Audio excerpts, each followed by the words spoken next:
ఉజ్వల జీవిత ప్రేక్షకులకు స్వాగతము. అందరికీ నమస్కారం. ఫ్రెండ్స్, ఈరోజు మనం మన పిల్లల గురించి మాట్లాడుకుందాం. ఏంటి మన పిల్లలు అసలు తెలివికల వాళ్ళ కాదా? వాళ్ళు తెలివికల వాళ్ళు అని తెలుసుకోవడానికి వాళ్ళలో ఉండే లక్షణాలు ఏంటి, ఆ లక్షణాలు ఏంటో ఈరోజు మనం తెలుసుకుందాం. మన పిల్లలు తెలివికల వాళ్ళ కాదా అని మనమే నిర్ణయం తీసుకోవాలి, అంటే మనమే నిర్దేశించుకోవాలి. పిల్లలు తెలివికల వాళ్ళు అయితే వాళ్ళని మనం ఎలా పోషించాలి, ఎలా పెంచాలి, ఎలాంటి ఎడ్యుకేషన్ ఇప్పించాలని మనకు తెలుస్తూ ఉంది. మన పిల్లలకి మనం చూపెట్టకపోతే మన పిల్లల్ని మనం గుర్తించకపోతే వేరే వాళ్ళు ఎవరు గుర్తిస్తారు? కాబట్టి మన పిల్లలు తెలివికల వాళ్ళ కాదని తెలుసుకోవడానికి నేను ఒక 7 లక్షణాలు చెప్తాను. ఆ 7 లక్షణాలు మీ పిల్లల్లో ఉన్నవలేవో చూడండి. అలా చూసి మీ పిల్లలు ఆ 7 లక్షణాలు కలిగి ఉంటే ఖచ్చితంగా మీ పిల్లలు తెలివికలవాడు. కాబట్టి ఆ తెలివికల పిల్లల్ని తెలివిగా వాళ్ళ యొక్క జ్ఞానపరిధిని పెంచి ఒక మంచి పాఠశాలలోనో లేకపోతే వాళ్ళ తెలివికి సంబంధించిన అన్నింటిలో మీరు ప్రోత్సాహాన్ని కలిగిస్తే ఒక మంచి ఉన్నత స్థాయికి చేరడానికి అవకాశం ఉంటుంది. ఎందుకంటే ఒకప్పుడు పిల్లలు చదువుకోవడానికి వెళ్ళినప్పుడు ఎలా ఉండేవాళ్ళు మీకు తెలుసు కదా. మామూలు చదువుకోవడానికి వెళ్ళేవాళ్ళు, ఏదో ఒకటి చదువుకునే వాళ్ళు, ఎంతో కొంత సంపాదించుకునే వాళ్ళు. వాళ్ళకి తల్లిదండ్రులకు కానీ లేకపోతే వాళ్ళకి కానీ పెద్దగా పట్టింపు ఉండేది కాదు. చదువుతున్నాం ఎంతో కొంత ఉద్యోగాలు, అంత పోటీ కూడా అంత ఎక్కువగా ఉండదు. కాబట్టి వాళ్ళు కొంతవరకు ఏది చేసినా సరే కొంత చదువుకుంటే కొంత ఉద్యోగం ఏదో సంపాదించుకొని వాళ్ళ జీవితాన్ని అంటే మన వయసులో ఉన్న మన జీవితాన్ని మనం ఒక రకమైన జీవితంలో సాఫీగా సాగిస్తున్నాం. కానీ ఈరోజు ఒక ప్రపంచంలో కుక్కులాం అయిపోయింది. తెలివితేటల్లో జ్ఞానాన్ని ఏ రూట్ నుంచైనా పొందుకోవచ్చు. మరి ఈ రూట్లో ఈ పోటీ ప్రపంచంలో తట్టుకొని నిలబడి వాళ్ళ యొక్క స్థాయిని ఉన్నత స్థాయికి చేర్చుకునే స్థితి మీ పిల్లలకు ఉందా లేదా తెలుసుకోవాలని ఈ వీడియో మీరు చేస్తున్నాను. కాబట్టి ఫ్రెండ్స్, ఈ వీడియో చాలా ఇంట్రెస్టింగ్గా ఉండబోతుంది, అలాగే ఉపయోగకరంగా ఉండబోతుంది. కాబట్టి ముందుగా లైక్ చేయండి. లైక్ చేసి ఈ వీడియోని మొత్తం చూడండి.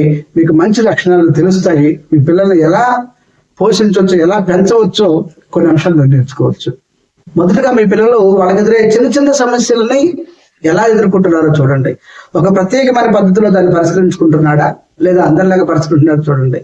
అలా ఒక ప్రత్యేకమైన పద్ధతిలో పరిష్కరించుకుంటేనే మీ పిల్లవాడు తెలివిగా రావడం చేయండి, గుర్తుపెట్టండి.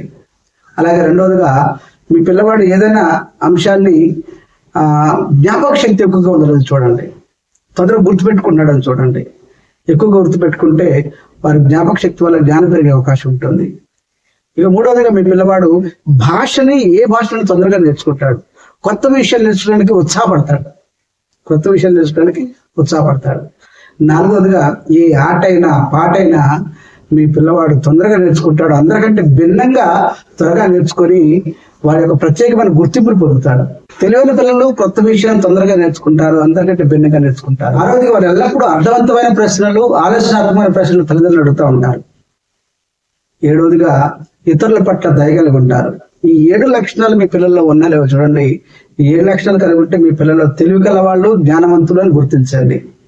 తెలివికల వాళ్ళు జ్ఞానవంతులను గుర్తించండి. ఈ పిల్లవాళ్ళు ఇలాంటి లక్షణాలు మీ పిల్లల్లో ఉంటే వాళ్ళు గొప్పగా జీవితంలో రాణిస్తారనే విషయాన్ని గుర్తుపెట్టుకోండి.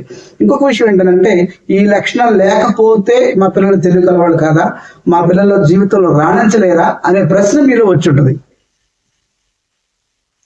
సహజం. ఎందుకంటే కేవలం 7 లక్షణాలు మాత్రమే తెలివికల వాళ్ళ, జ్ఞానవంతుల అనేది కాదు. అయితే ఈ యొక్క లక్షణాలు పిల్లల్లో ఖచ్చితంగా వృద్ధి చెందాలి. అది ఏ క్రమంలో ఎప్పుడు ఎలా వృద్ధి చెందుతాయో అర్థం కాదు. ఎందుకంటే ఒక చిన్నతనంలో కాస్త మొండిగా ఉండొచ్చు. 6-7 తరగతుల్లో వాళ్ళు మైండ్ ట్రిగ్గర్ అయిపోయి ఈ తెలివితేటలను పెరగవచ్చు. లేదా ఇవన్నీ కాకుండా ఇంటర్మీడియట్ లో వాళ్ళు అనుభవిస్తున్న అనుభవాలను బట్టి అక్కడ ట్రిగ్గర్ కావచ్చు. ఎక్కడో ఒక చోట ఒక మంచి అనుభవాలను మనం కలిగించినట్టయితే పిల్లలు ఖచ్చితంగా వృద్ధిలోకి వస్తారు. వాళ్ళ జీవితాన్ని వాళ్ళు ఉన్నత స్థాయికి చేరుకుంటారు. కాబట్టి బాధపడాల్సిన అవసరం లేదు. ఈ లక్షణాలు ఇప్పుడు కనపడపోయినా ఎప్పుడైనా కనపడతాయేమో అని ఆలోచించి వాళ్ళకి ఆ అనుభవాలను కల్పిస్తుంటే ఖచ్చితంగా పిల్లలు ఈ లక్షణాలను పొందుకొని వాళ్ళ జీవితంలో గొప్పగా స్థిరపడటానికి అవకాశం ఉంటుంది. కాబట్టి ఫ్రెండ్స్, ఈ వీడియోని ఎంతవరకు చూసినందుకు ధన్యవాదాలు తెలియజేస్తున్నాను. ఒక మంచి వీడియో అని అనుకుంటున్నాను.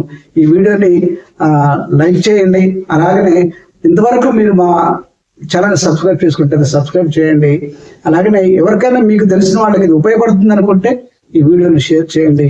మరొక మంచి వీడియోతో మళ్ళీ కలుసుకుందాం. థ్యాంక్ యూ, ధన్యవాదాలు.